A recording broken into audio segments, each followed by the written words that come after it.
হয়েছে ওই জন্য অপারেশনের জন্য আসছি। শনিবার সকাল 8:15 দিকে ভর্তি হয়েছি। তো আজ হলো রবিবার। আমার এক দাদা মানে পাশেই বাড়ি উনি হচ্ছে অসুস্থ ছিল, অ্যাক্সিডেন্ট অসুস্থ ছিল। তো উনি হচ্ছে দুপুর 12:30 দিকে মারা গেছে। তো ওনার হচ্ছে ওনার হচ্ছে নাতিনের কানতে কানতে চলে আসছিল এই জায়গা। তা আমি হচ্ছে ওই যে চোর ছিল উনি আবার হচ্ছে ওই ওনার ধরতেছিল। তা আমি মনে করেছি যে উনি হচ্ছে যত সময় হচ্ছে ওনার হচ্ছে স্বামী হয় এই মনে করি। আমি হচ্ছে উনি চলে গেল। তারপরে ওর নাতি সলের কাছে গেল, নাতির কাছে যায় উনি হচ্ছে বসলো, কথা বললো। আমি যত সময় মনে করেছি যে উনি আত্মীয় হয়। ওই জন্যই আর কি আমি আবার বারান্দায় গেছি। আমাকে জিগালো যে হচ্ছে ভাইয়া এই হচ্ছে ওই রুগীটাকে মেরে ফেলে দেওয়া হলো। তো বলতেছে যে আচ্ছা আপনি না ফোনটা দেন আমাকে, আমি হচ্ছে একটু ফোন করবো। তা আমি ভালো মতো ফোন দিছি। ও পাড়া আইসে বললো যে আপনি হচ্ছে নাজমুল ভাইয়া আপনি ওই আচ্ছা 2 পা বাজিয়ে দেন, রোগীর 2 পা বাজিয়ে দেন।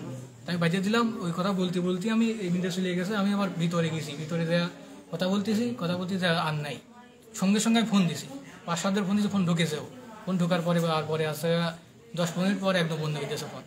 পরে আর মানে তার পাওয়া যায় নাই। আপনার নাম, আপনার গ্রাম, আপনার পিতার নাম? আমার নাম হচ্ছে মোহাম্মদ নাজমুল ইসলাম, গ্রাম ভারোরা, চাপড়া ইউনিয়ন, থানা কুমারখালী, জেলা কুষ্টিয়া। এখন বিষয়টি কেমন লাগছে আসলে হাসপাতালে চিকিৎসা নিতে এসে? এখন হাসপাতালে চিকিৎসা নিতে আসে তো আমি রুগী হিসেবে তো আমার কি বলবো, একজন মারা গেছে। তখন মারা যাওয়া অবস্থায় এই কামড়া হয়ে গেছে। একজন রুগী মারা গেছে, মারা যাওয়া অবস্থায়। এখন শাস্তি বলতে আমি এটা ঈশ্বরের রাস্তায় সাজা, এটা শাস্তি।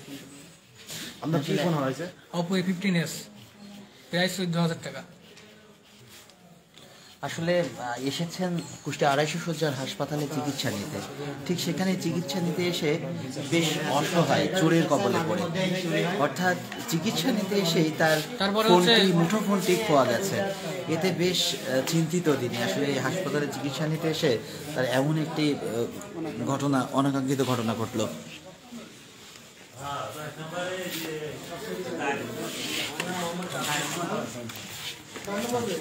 আমার নাম মোহাম্মদ রাব্বি ইসলাম। এটা আমাদের এই যে রোগীটা আমার ভাই হয়। তো সকাল 12টার দিকে এনার ফোনটা আর কি একজন চুরি করার পরে এটা আপনার কুষ্টিয়া হসপিটালে প্রতিনিয়তই হয়ে যাচ্ছে চুরি জিনিস। ফোন চুরিটা বেশি আর কি হয়। তো এটার আমরা সুস্থ বিচার চাই আর কি। এখানকার সিসি ক্যামেরা নাই? সিসি ক্যামেরা না, সিসি ক্যামেরা ওটা কোনো ইয়ে নাই, চলমান নাই যত সম্ভব। এখন এটা ফোন চুরি হওয়ার পর তো আমরা এটা সুস্থ বিচার পাচ্ছি না। এটা যদি নিয়মিত চলে আর কি। এই যে অসুস্থ রোগী আসে, একটা হয়রানি হচ্ছে কুষ্টিয়া হসপিটালে, এত চুরি, এটা তো বন্ধ করার একটা ইয়ে দরকার। সুস্থ বিচার চাই আর কি আমরা। একটু প্রতিনিয়তই চুরির যে ঘটনা, সেই ঘটনায় বেশ কিছু বিপাকে রোগীরা, তাই তারা চায় একটা সুস্থ বিচার ব্যবস্থা। চুরি হয় এইরকম কথাবার্তা আর কি আমরা শুনি। সিসি ক্যামেরা আছে যত সম্ভব, কিন্তু এই সিসি ক্যামেরাগুলো যত সম্ভব চলমান নাই আর চালু নাই, এমনি ফোকাস লাগাই রাখছে। প্রতিনিয়ত মানে সদর হাসপাতালে মোবাইল চুরি হচ্ছে, ছিনতাই হচ্ছে, রোগীদের হয়রানি করানো হচ্ছে, মানে বিভিন্ন ধরনের বিস্তারিত আর কি। মানে এটার জন্য মানে আমরা এর সুস্থভাবে একটা বিচার চাই আর কি। মানে চুরি চামালি হচ্ছে, মানে এটা কি বলবো, আপনারা চিকিৎসা সেবাতে এসে সর্বশান্ত হয়ে ফিরছেন, এটাই একটু বলেন, সেটা কি বলেন? যেমন ধরেন যে গত 1 মাস আগে একটা লোক গোসল করতে গেছিল, আমাদের পাশেই ছিল আর কি। তার পকেটে অনেকগুলো টাকা ছিল আর কি। মানে একজন লোক আসে নিয়ে যাওয়ার পরে ওই লোকটা অনেক কান্নাকাটি করছিল, অনেক মানে নিজের ভাবে মানে ইয়েভাবে ভাঙ করছিল আর কি। মনে করেন যে এরকম হয়রানি হয়।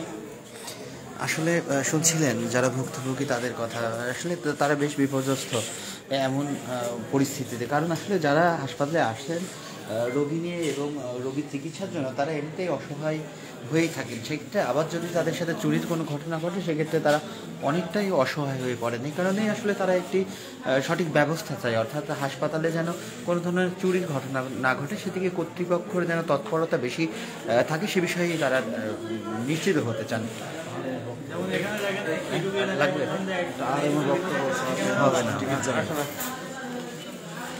দর্শক, আপনারা দেখতেই পাচ্ছেন যে